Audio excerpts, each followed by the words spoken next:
26 साल की उम्र में इतनी चर्चा, इतनी पब्लिसिटी, ऐसा क्या है आप में? जिसका गुरु बलवान होता है, चेला पहलवान होता है। जो लोग कहते थे ईश्वर नहीं होते या भगवान नहीं होते, हमारी दृष्टि में इस छोटे से गांव से, गढ़ा गांव, मध्य प्रदेश के बुंदेलखंड में एक छोटा गांव गढ़ा है। गढ़ा में रहने वाला एक छोटे परिवार का बालक धीरेन्द्र कृष्ण अगर यहां तक पहुंच सकता है बालाजी की कृपा से, तो भारत का प्रत्येक व्यक्ति भगवत कृपा से कहीं भी पहुंच सकता है। आपने ये नहीं बताया कि यहां तक कैसे पहुंच गए हैं।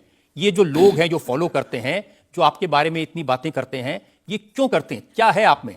बागेश्वर बालाजी की कृपा, वो सब पर है। लेकिन आप अगर कहेंगे, क्योंकि आपसे जीतना तो बड़ा मुश्किल है, हम पहले आपको साफ कर दें कि चूंकि आपका नाम तो रजत शर्मा जी है, लेकिन हम आपको दयालु नाम से, क्योंकि हमारी भारतीय परंपरा में बड़ों का नाम नहीं लेते, तो हम आपको दयालु कहकर संबोधित करेंगे, अगर बुरा ना लगे तो। आप कुछ भी करिए। वैसे हम आपके यहाँ आज मेहमान हैं, तो ये हमारा अधिकार भी है।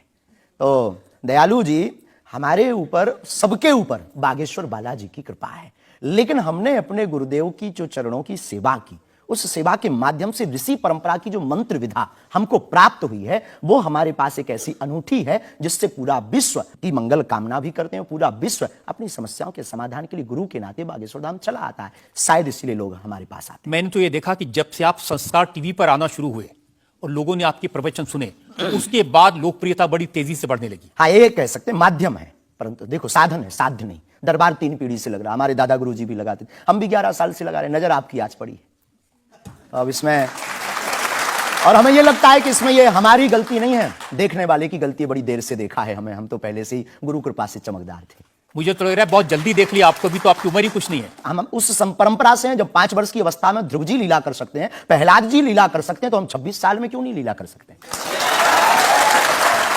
तो आपने क्या क्या लीलाएं की हैं?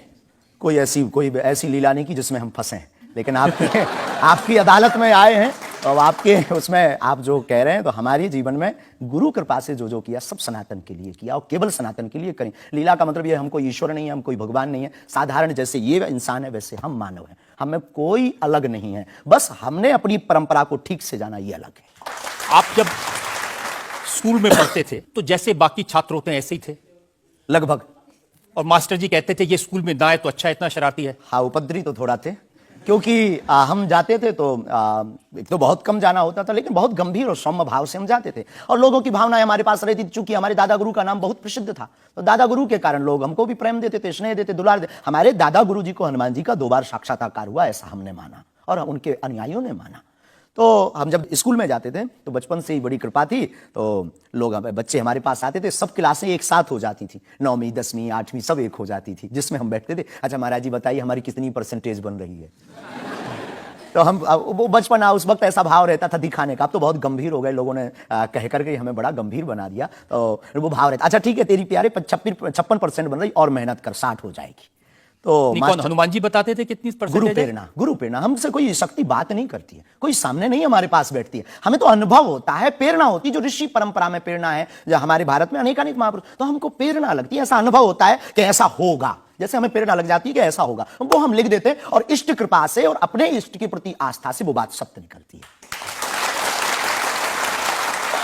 हमारा जीवन भी बड़ा अभाव से गुजरा। एक छोटी झोपड़ी रहती थी, वो भी झोपड़ी, कच्ची झोपड़ी, उसमें पिताजी रहते थे, हमारी माँ, हमसे छोटी बहन और उससे छोटा भाई, 5 लोग उसमें रहते थे। उसी में भगवान को स्थान था। दादा गुरुजी निर्मोही अखाड़ा से साधु थे, तो उन्हें परिवार से ज्यादा मतलब नहीं था। तो बड़ा अभाव में गुजरा हमारा जीवन, बहुत विचित्र स्थितियों में गुजरा। लेकिन अभाव ने प्रभाव की महिमा बताई, और आज प्रभाव ने हमें अभाव की महिमा बताई। तो आप कह रहे कि जब छात्र थे तो साधारण छात्र थे, जैसे बाकी बच्चे होते हैं, वैसे आज घर परिवार वैसा था जैसे बाकी लोगों का होता है? कोई नई बात नहीं, कोई ऐसा, हम कोई ईश्वर नहीं है, हम संसार से कोई अलग से ब्रह्मा जी की फैक्ट्री से सेट नहीं भरे।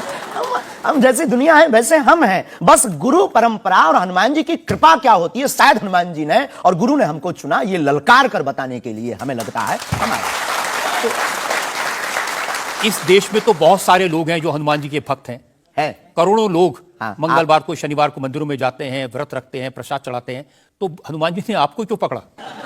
कुछ ज्यादा ही घनिष्ठता होगी हमारी, उनको ज्यादा मोहब्बत हम पर आई होगी। लेकिन इस करोड़ों लोगों में हनुमान जी के लाखों भक्त हैं, उन्होंने अपने लिए मांगा और हमने पूरी विश्व के लिए मांगा। इसीलिए हमें लगता है कि हम में और बाकियों में अंतर है। देखिए, आपने क्या मांगा इसके कुछ वीडियोस मैंने देखे हैं। वाह। आप लोगों से कह रहे हैं कि आपके पास जितना चाहे दान दे दो, अपना मकान सब दे बचा दो, लेंगे। फ्लैट दे दो, बंगला दे दो, घोड़ा दे दो, गाड़ी दे दो, सोना चांदी, बैंक, एफडी, मंगलसूत्र, अंगूठी, लुगाई लड़का छोड़ के सब मुझे दे दो। ये हमारा डिस्क्लेमर रहता है दरबार के पहले का। लोगों को जो भावनाएं रहती हैं कि गुरु परंपरा के लोग और साधु लोग दरबार इसलिए लगाते हैं, भगवान को इसलिए रखते हैं कि ये कमाई का जरिया बनाते हैं। और हमने अपने दरबार में बैनर लगा करके, माइक पर ठोक करके बोलते हैं कि यहां किसी भी प्रकार का शुल्क, फीस, दक्षिणा नहीं लगता। पर अगर तुम शिष्य मानते हो अपने आप को और हम गुरु हैं, तो गुरु परंपरा के नाते अगर कुछ भी तुम दे दो, अगर आप भी इंडिया टीवी का ये हाउस हमारे नाम करें, हमें कोई दिक्कत, और लेते भी हैं। लेना बुरा नहीं है, उपयोगिता बुरी है। लेकर के उसका सदुपयोग करते या दुरुपयोग करते। हम लेते हैं, कोई अगर देता है तो स्वीकार करते गुरु के नाते। हम उस परंपरा से हैं जहां अंगूठा तक दान गुरु को दे दिया जाता है, हम भी लेते हैं। कितना कमा लेते हैं? हमारी तो कोई फिक्स कमाई नहीं है, क्योंकि हमारी कोई कंपनी या बिजनेस नहीं है। कोई चढ़ा जाता है, हमारे पास करोड़ों सनातनियों का प्यार, लाखों करोड़ों लोगों की दुआएं, हजारों संतों का आशीर्वाद, इतनी कोई हमारी हिसाब कमाई किताब तो रखता होगा ना कि कितना पैसा आया। जितने सनातनी उतनी कमाई, हिसाब आप लगाओ। ज्यादा बातें इसलिए होती हैं कि आप जो स्टंट करते हैं पब्लिसिटी के लिए, आप ऐसी ऐसी बातें कह देते हैं। आप कहते हैं कि बिना वीजा के हनुमान जी रावण की लंका में घुस गए थे। ये जो मॉडर्न युवान भाई बहन है, इनको लंका प्रवेश के बारे में बताएंगे तो इनको ये लगता है कि ये घिसी पिटी बातें इनके दादा परदादा बताते रहे, ये बेचारे ऊब गए। इनको कुछ ऐसा चाहिए कि उस अध्यात्म से कनेक्ट हो पाए। और जैसे रावण ने मुझसे फोन पे बात की। हाँ, बिल्कुल, हम वही बोलने ही वाले थे। लगता है आज हमारी शक्ति आपके पास पहुंच गई। तो हमें आपको समझाना है, रावण से फोन का बात का मतलब सबके अंदर रावण बैठा है। कोई ऐसा दुनिया में नहीं जो गलत कृत्य देख रहा, गलत कर रहा और सच जानते हुए चुप है, वो रावण की दृष्टि का आदमी। तो हनुमान जी लंका गए। इसको इन युवानों को कैसे जोड़े? इन्हें तो वीजा, पासपोर्ट, फॉरेनर ये शब्द पता है। तो इनसे कनेक्ट करने के लिए हमारा अध्यात्म इतना विशाल और इतना अथाह है कि उसमें कुछ भी आप डाल दो, वो आप सोच रहे हैं कि आपको अध्यात्म पता है, इनको नहीं पता। इस देश ऐसा की नहीं जनता हमने को आपसे ज्यादा अध्यात्म पता है। ऐसा हमने नहीं कहा। हमें अपने हिसाब का पता है, उन्हें अपने हिसाब का। वो अपने में श्रेष्ठ हैं, हम अपने में अब जो कोशिश कर रहे हैं विद्यार्थी। हमने ऐसा कभी नहीं कहा कि हम श्रेष्ठ हैं, और ये आरोप हमें नहीं लगता कि ठीक है। आपका ये कहना कि मेरे पास एक गधा है जिसमें वाईफाई है और वो प्लेन में भी वाईफाई चलता है, ये मजाक की बातें नहीं है। लोगों की दृष्टि से, भावनात्मक दृष्टि से देखा जाए तो ये बहुत गहरा विषय है। मजाक की दृष्टि से अगर कोई देखेगा तो देखो, जाकी रही भावना जैसी, प्रभु मूलत देखी तिन तैसी। भगवान की कोई लीला को सिर्फ रासलीला को उठाते हैं, लेकिन हम तो महाभारत भी उठाते हैं।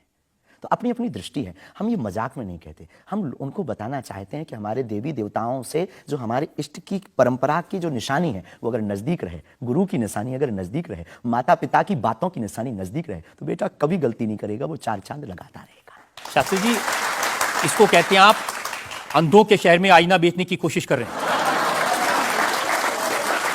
ऐसा हमारा भाव नहीं है।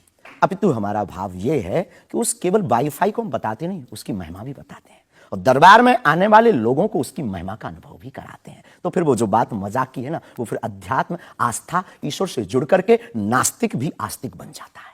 देखिए, आपको भोले भाले लोगों को बताना चाहिए कि भाई ये मैं मजाक में कह रहा हूं, विनोद हम कहते हैं, और ये मैं असल में बहुत बार बोलते हैं विनोद हम कर रहे हैं, हम बहुत बार बोलते हैं। अब कोई हमारे विनोद को सीरियस ले ले तो वो उसका निजी अनुभव है। तो अब मैं लोगों को बता दूं कि एक बार बगैर टिकट पकड़े गए थे आप रेलवे में। हाँ, ये तो बताना चाहिए। बिल्कुल पकड़े गए थे, लेकिन ये भी बताइए कि हम टीटी से ही 1100 रुपया लेकर आए थे। उसी टीटी से लेकर आए थे, जिस वाईफाई की आपने चर्चा की, उसी वाईफाई की दम पर उसके बाप का नाम बताकर लेकर आए थे। इसी तरह की बातें कह के ऐसे दिखाते हैं जैसे चमत्कार कर दिया, जैसे मेरे ऊपर हनुमान जी की बहुत कृपा हो गई, मैं भविष्यवक्ता हूं, और फिर जो भोले भाले लोग हैं वो प्रभावित हो जाते हैं। हमने कभी एक नहीं दावा किया कि हम चमत्कारी हैं। आज भी आपकी अदालत में हम कहते हैं कि हम कोई चमत्कारी नहीं है, हम कोई ईश्वर नहीं है, हम कोई महात्मा नहीं है। हम एक आम इंसान हैं, लेकिन हमारी अपने इष्ट के प्रति आस्था, ऋषि परंपरा के प्रति आस्था है, जो महर्षि वाल्मीकि से पत्र दरबार की महिमा चली है, उस महिमा का हम अनुकरण करते हैं और उस आस्था में उलझनों में का रास्ता मिल जाता है, तो उसे आप चाहे चमत्कार मानिए अथवा फिर आप अपनी बुद्धि से जिसने जो जाना वो हमें माना। देखिए शास्त्री जी, बहुत सारे ऐसे लोग हैं, गरीब हैं, परेशान हैं, बीमारियों से थके हारे हैं, डॉक्टर से आशा छूट जाती है, हॉस्पिटल से आशा छूट जाती है, वो आपके पास आते हैं, वो सोचते हैं यहाँ इलाज मिलेगा। किसी का बच्चा बोल नहीं सकता, किसी का बच्चा चल नहीं सकता, वो लोग बड़ी आस्था विश्वास लेके, जो मैंने जानकारी हासिल की, वो आते हैं, सोचते हैं कि यहाँ से शायद उन्हें कोई रास्ता दिख जाएगा, और उन्हें मिल जाता है। जो आते हैं श्रद्धापूर्वक आते हैं। देखो, जिंदगी में अगर वो परेशान है और डॉक्टर से परेशान होकर के या कहीं से भी निराश होकर के आया और उसे कुछ मिले ना मिले, हम ये तो नहीं कहते, जिसकी जितनी निष्ठा उसको उतना हमारे बागेश्वर बालाजी के दरबार में मिलता है। और अगर नहीं मिलता, तो अगर उसे जीवन जीने की अगर डांडस और सात्तावना मिलती है, तो क्या ये भी कम है?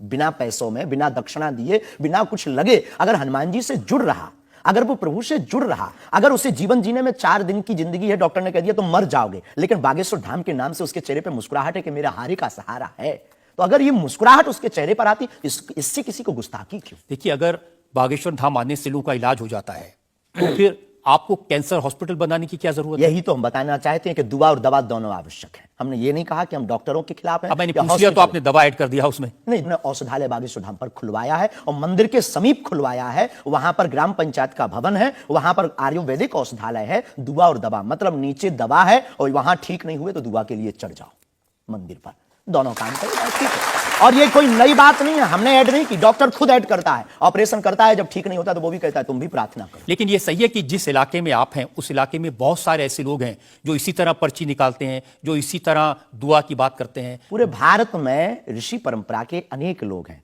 बहुत लोग तो नहीं कह सकते, पर अनेक लोग पूरे भारत में हैं। और केवल हमारे इलाके में नहीं, पूरे भारत में। हमारे इलाके में बागेश्वर बालाजी की महिमा और दादा गुरुजी के पास दरबार से, कृपा से बहुत से महापुरुष और भी। मैं बताता हूं, एक लवलेश नाम के गुरुजी हैं, 20 साल की उम्र है, और वो भी इसी तरह से पर्ची निकालते हैं। हम कभी ऐसे मिले नहीं इस भाव से, हमारा कभी मिलना नहीं हुआ, और इस विषय पर उनका निज मत हो हम कह नहीं सकते, ईश्वर जाने। मत तो पता नहीं, उनके ऊपर रेप का इल्जाम है और वो जेल में है, कह नहीं सकते। तो उस एरिया में ऐसे और भी बहुत सारे लोग हैं। अभी हम अर्जी लगाने के हिसाब से घूमे नहीं हैं। आप कहो तो इस बार जाकर के घूमेंगे कितने लोग हैं। अभी तो हमें एक पता है, छतरपुर जिले में एक गढ़ा गांव है, वहां बागेश्वर धाम है, वहां सदगुरु सन्यासी बाबा से परंपरा चली दरबार की, आप भी आइए। ये बात सही है कि देश में बहुत सारे ऐसे लोग हैं जो कहते हैं हमारे पास सिद्धि है। एक जयपुर में है, उन्होंने बताया कि मैंने कर्ण पिशाच को साधा हुआ है, और वो भी किसी की भी डेट ऑफ बर्थ बता देते हैं, किसी के परिवार वालों का नाम बता देते हैं। हमारे पास ऐसी कोई सिद्धि नहीं, ना हमने ऐसी कोई साधना कर रखी है। हमारे पास सिर्फ अपने इष्ट पर, हनुमान जी पर भरोसा है, जो अष्ट सिद्ध नवनिधि के दाता हैं। ना हम कोई डेट बताते हैं, ना हम कोई नाम बताते हैं, और अगर उनकी कृपा से पता चले जाए तो कोई बुरी बात नहीं।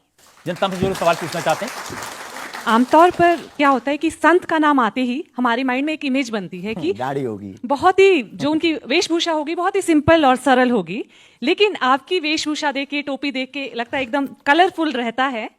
आपकी दुनिया ही रंगीन है तो साधु को भी रंगीन होना चाहिए। बहुत बढ़िया, बहुत बढ़िया। जब 7 रंगों की भरी दुनिया है माय डियर सिस्टर, 7 रंगों से भरी दुनिया है, तो मुझे क्या दिक्कत है? और हम कोई साधु नहीं, हम कोई महात्मा नहीं, ना हमने चोला ले रखा है। हम एक वर्ण व्यवस्था की बात नहीं करेंगे, हम एक गुरु के शिष्य हैं और आम इंसान हैं। और अगर कोई सरनेम पूछे तो हम शुक्ल वंशीय सरयूपारी ब्राह्मण है। तो जो 7 ब्राह्मणों की वेशभूषा है वो हमने धारण की, गुरु के नाते हमने ये पादुका अपनी एक परंपरा को निर्वाहन करने के लिए धारण की। और टोपी कोई आया तो दे गया, अगर आप कुछ दो बहन हमें तो वो भी स्वीकार है। आप चाहो तो कुछ हमें पहनने को दे सकते हो, हम पहन लेंगे। एक वेबसाइट ने लिखा कि ये जो टोपी पहनते हैं, ये पहनाने वाले से भी कुछ गुरु दक्षिणा लेते हैं। जो कपड़े पहनते हैं, जो कपड़े जिसके दिए पहनते हैं, उससे भी कुछ पैसा लेते हैं। आज तक ऐसा कोई मिला नहीं है, खोज जारी है। किसी ने हमें आज तक दक्षिणा नहीं दी टोपी पहनाने के नाम पर या कपड़े पहनाने के नाम पर। हम तो राह चलते कोई मिल जाता है तो उसका पहन लेते, अपना दे देते हैं। हम तो साधु उस परंपरा के हैं, उस परंपरा के। लेकिन अच्छे लगते हैं आपको ये रंग बिरंगे कपड़े? बहुत आनंद आता है। क्या दिक्कत है साहब? किसी को दिक्कत है वो हमसे ज्यादा रंगीन पहने। एक शायर ने कहा कि जो खानदानी रईस हैं वो मिजाज रखते हैं नर्म अपना। आपका लहजा बता रहा है आपकी ये शोहरत नहीं।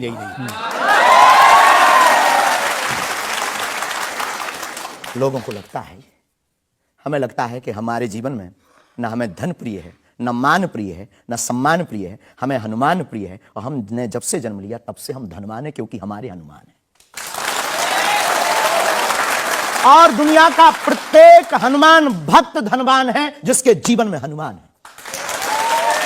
अब वो निर्धन है इस दुनिया में जिसके जीवन में भगवान नहीं, वो निर्धन है। और अगर बाप हनुमान हो और धनवान हनुमान हो और उनका भक्त अगर रंगीन ना हो, पीला लाल ना हो, जब हनुमान जी लाल देह लाली से हो सकता तो लाल पगड़ी क्यों नहीं हो सकती।